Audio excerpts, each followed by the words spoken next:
인권, 정의, 평화를 지향하고 국민과 소통하는 방송 CNN 21 방송. CNN 21 방송은 지오그룹, 3.1운동 유네스코 등재 국회기념재단, 대동문화재단과 함께합니다. 한발 빠른 뉴스 채널, 세상을 바꾸는 힘. CNN 21 방송.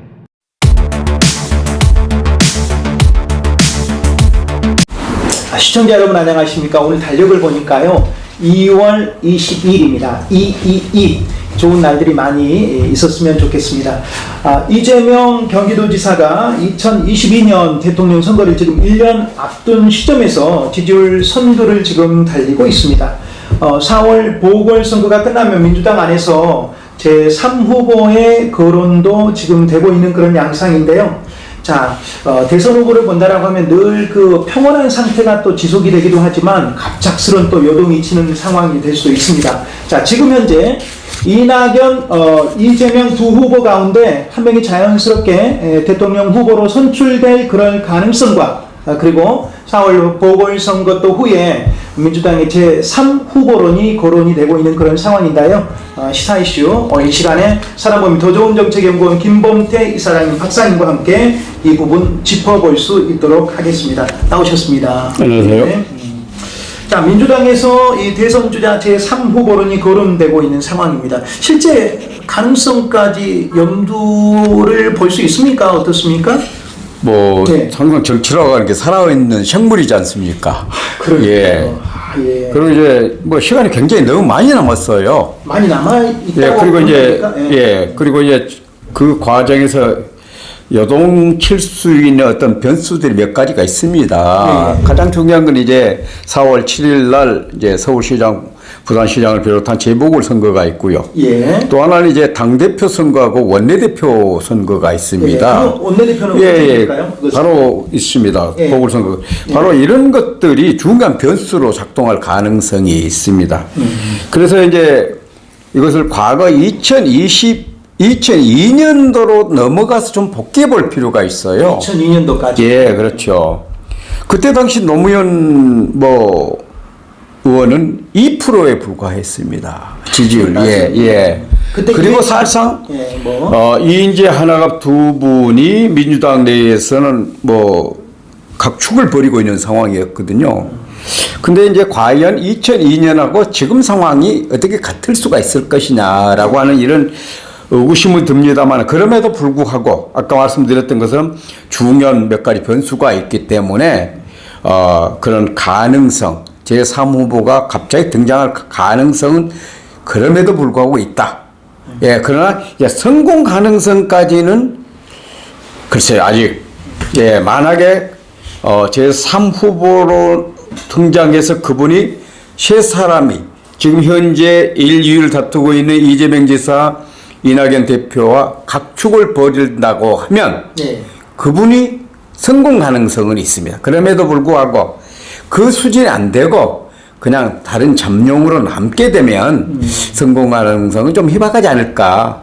적어도 어느 정도 지지율이 올라와야 그 성공 가능성이 있다라고 볼 수가 있겠습니다. 지금 그 대통령 그 지지율 이렇게 이제 앞으로 그 지지율에 대선 후보 지지율을 본다라고 하면은 거의 지금 1강 2여에서 약에서 지금 1강으로 지금 치닫고 있는 상태지 않습니까? 우리 이재명 지사가요. 그리고 이제 제3후보의 가능성들은 굉장히 이제 미세한 퍼센트로 나와 있거나 또 언급되지 않거나 이런 상태여서 굉장히 조심스럽게 제3후보의 가능성은 정치는 생물이다라고 하는 측면에서 언급이 될 수도 있고 나올 수 있는 가능성이 굉장히 많다라고 하는 건데, 예, 근데 그 부분이 조금 다시 한번 질문을 드리겠습니다. 굉장히 중요한 부분을 말씀해 주셔서 예측을 제3후보가 나와가지고 지금 현재 이낙연 대표, 이재명 지사와 함께 3강을 갖다 형성을 하게 되면 성공 가능성이 있다는 말씀이십니까? 예, 바로 그런 얘기죠. 굉장히 지금 그 부분이. 예. 실질적으로 이제 지금 현재 지지율을 보면 이재명 지사가 이낙연 대표의 배가 넘는 지지율을 갖고 있지 않습니까? 예. 근데 그 가운데서 지금 현재 잠룡으로 거론되고 있는 사람들 중에서 누가 되더라도 제3후보로서 그 세 사람이 각축을 벌릴 수 있는 어느 정도 여론조사 결과가 나온다라거나 하면 그분은 성공 가능성이 매우 높게 나타날 수도 있다. 그렇게 전망할 수가 있겠습니다. 굉장히 다른 데서 어떻게 말씀 안 해주신 것을 아마 지금 우리 방송에서 최초로 말씀을 해주신 것 같아요. 제가 다른 보도를 이렇게 보면서 이 부분은 지금 언급이 안 된 부분이거든요. 예, 그렇습니다. 질문에도 없는 부분을 추가해서 말씀해 주시니까 귀에 쏙 들어왔습니다. 제3 후보가 각축을 벌인다라고 하면 성공 가능성이 있다 없다 해서 있다 쪽으로 지금. 예, 그렇습니다. 야, 이거 지켜보고 내기를 누가 다른 사람하고 한번 해봐야 되겠습니다. 김범태 박사님 말씀해 주셨는데 당신은 어떻게 생각을 하느냐? 저도 지금 말씀을 들었으니까 가능성 쪽에 내기를 한번 걸어봐야 되겠습니다. 자, 그렇다면 자, 제3 후보를 말씀해 주셨는데요. 제3 후보 가운데 제가 일부러 그분을 뭐 띄우려고 하는 건 아닌데 지금 언론에 보니까 한국의 바이든이라고 불리는 분도 있지 않습니까? 지금 총리시죠. 언론에 다 나온 거니까 정세균 총리, 김동연, 그 다음에 직함 한번 생략하겠습니다. 유시민, 임종석, 김두관, 이광재, 이인영 뭐 이렇게 여러 가지 분들이 언급이 되고 있는데요. 이런 분들의 실제적으로 이제 이런 분들이 언급이 되는 거죠, 제3 후보로. 예, 그렇습니다. 예. 뭐 거기에 이제 추미애 전 법무부 장관이 있고요. 제가 조금 뺐네요. 예, 김병수 경남도지사 경우도 예. 본인은 뭐 지사직에 전념하겠다고 그랬는데 예. 대법원에서 확정 판결이 무죄로 나온다라고 하면 그분도 제3 후보로 등장할 가능성이 매우 높다라고 생각을 합니다. 근데 지금 이제 현재 거론되고 있는 이 제3 후보군 중에서 일반적으로 여론조사 지지율이 마의 5% 얘기를 많이 하거든요. 마의 5%요? 예, 그래서 이제 정세균 총리의 경우에 이제 5%를 넘는 여론조사가 나오고 있고 6%를 얻는 여론조사 결과도 있고 그럽니다. 그래서 자, 정세균 총리가 됐든 누가 됐든 방금 거론되고 있는 잠룡들 중에서 적어도 현재 뭐 30%대 15%대 점유를 하고 있는 이재명 지사나 이낙연 지사의 버금가는 15%대 이상을 형성하는 제3 후보가 나온다라고 하면 그분은 굉장히 다크호스로 등장할 가능성이 있다. 이렇게 보겠습니다. 그러죠. 다크호스의 가능성까지 보고 있다. 자, 이분들이 지금 굉장히 사실 조심스럽게 지금 제3 후보 아마 이분들도 지금 4월 보궐선거 이후를 지금 추이를 지금 지켜보고 있는 상황인 것 같아요. 그렇죠. 예. 아까 제가 잠깐 말씀드린 것처럼 여러 가지 변수가 있는데 가장 중요한 변수는 4월 7일 재보궐선거가 아닐까 그런 생각을 갖게 그럼 실제적으로 거기서 덧붙여서 질문 하나 더 드리겠습니다. 거기서 이제 우리가 언론에서 보도에서 나온다라고 하면은 4월 보궐선거에서 서울시장이나 부산시장에 만약에 승리를 거두게 된다면 지금 이낙연 대표에게 뭔가 좀 힘이 실린다라고 하는 그런 말씀인데 이 부분 해석은 어떻게 보십니까? 그렇죠. 맞습니까? 적어도 뭐 서울시장 선거에서만 이겨도 이낙연 대표 입장에서는 당신이 선거대책위원장으로 선거를 진두지휘하는 그런 관점이기 때문에 굉장히 유리한 지점을 확보하지 않을까 그런 생각을 합니다. 네, 그렇게 보고 계시고요. 이 지금 세 번째 질문은 이재명 지사의 탈당설 그리고 신당 창당 이런 부분들이 언론에서 이제 조금이나마 지금 언급이 되고 있는 그런 상황입니다. 이 부분들은 친문의 이 마음을 얻지 못해서입니까? 아니면 당내 견제가 심해서 실제 가능성이 있어 보입니까? 저는 전혀 가능성 없는 얘기고요. 가능성 없다.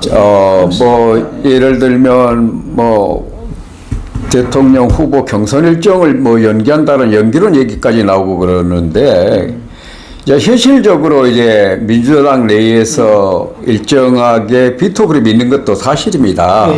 그것을 결국은 이제 이재명 지사가 뛰어넘어야 본선 경쟁력이 더 확보가 되는 거겠죠. 예선에서 민주당 후보를 없는 것은 말할 것도 없고. 그렇죠. 그런데 방금 말씀하신 것처럼 탈당설이라든가 이런 것은 조금 아니라고 보고요. 단호하게 그것도 이재명 지사가 밝혔고. 자, 중요한 것은 이제 지난주에 갑작스럽게 등장했던 경선 연기론이 어떻게 될 것이냐라고 하는 부분이다. 물론 그것은 당 내에서 공식적으로 거론된 것은 아닌데 일부에서 그런 얘기가 나온 것은 어떻든 간에 이재명 지사에 대한 견제론에서 나온 것인지 아니면 지금 뭐 국민의힘의 경우에 120일 선거일 전 120일로 경선 일정을 맞춰놓겠단 말이죠. 예. 그러면 이제 민주당의 경우는 한 2달을 빨리 네. 결승선을 마치는 걸로 돼 있기 때문에 자, 후보를 언제쯤 띄우는 것이 맞나, 언제쯤 띄우는 것이 대선 승리를 이끌어내는데 바람직한 것이냐라고 하는 관점에서 좀 얘기가 되다가 그것이 이재명 견제론적으로 비화되지 않았을까. 물론 이재명 지사 측에서는 결국은 지금 고공행진을 하고 있는 이재명 지사에 대한 견제 심리에서 나온 것이 아닌가라고 하는 의구심을 떨쳐버리지 못하고 있는 것도 사실입니다. 자, 그 부분에서 연결돼서 제가 질문제 없는 질문을 하나 더 드리겠습니다. 사실 지금 대통령 선거 1년 정도 기간이 많이 남았다고 이렇게 보셨지 않습니까? 그래서 그 정치평론 분석가들에 의하면 1년 정도 남아서 고공행진을 한 그 후보들이 그 이제 대권에 이렇게 반열에 오르는 사람들이 대통령이 됐던 예가 없었다라고 이렇게 또 반출을 하고 있습니다.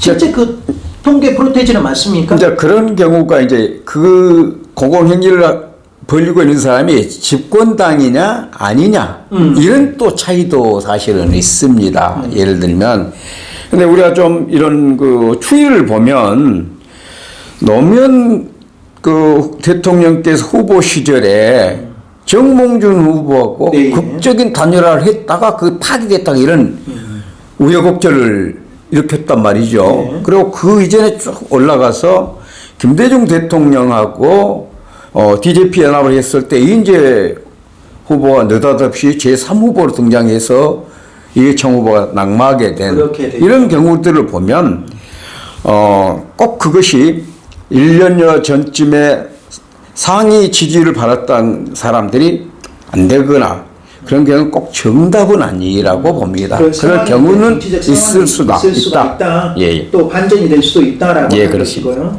역시 이제 우리 민주당에서는 가장 큰 이제 그룹을 형성하고 있는 이제 친문 그룹이지 않습니까? 예. 친노에서 친문까지 이렇게 나왔는데 지금 우리 박사님께서 보시기에 지금 친모의 마음을 얻어야 되는 것입니까? 아니면은 그냥 당원들의 당심이 더 큰지 이 당원들의 차지하는 친문 그룹이 더 퍼센트가 많은 건지 아니면 뭐 그것도 한번 분석 한번 해주시죠. 실질적으로 이제 민주당의 중요 지지 그룹이 이제 친문 그룹인 것은 맞습니다. 지지 그룹이죠. 그럼에도 불구하고 일반 당원들의 경우는 네. 특히 이제 진성 당원의 경우는 이제 호남을 중심으로 해서 많습니다. 예, 그분들의 표심이 어떻게 작동할 것이냐. 결국은 그분들이 친문과 똑같이 연결될 것이냐 하고 있는 부분은 조금 차이가 있다라고 보고요. 중요한 것은 중요한 것은 여전히 말씀해 주신 것처럼 친문 그룹의 지지를 받는 사람이 유리한 고지를 점령한 것은 분명합니다.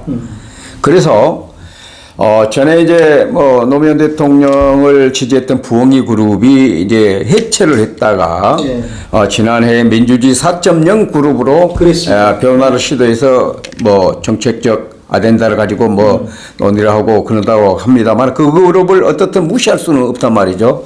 그러면 그 그룹들이 실질적으로 어떤 특정 후보를 지지할 것이냐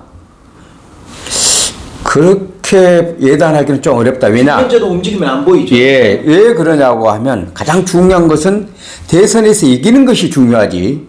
당장 어떤 민주당 내에 후보만 지지한다고 해서 그분이 대선에서 본선에서 져버릴 경우는 문제가 생길 수도 있단 말이죠. 그래서 조금 조심스럽게 그분들은 관망하고 있지 않을까.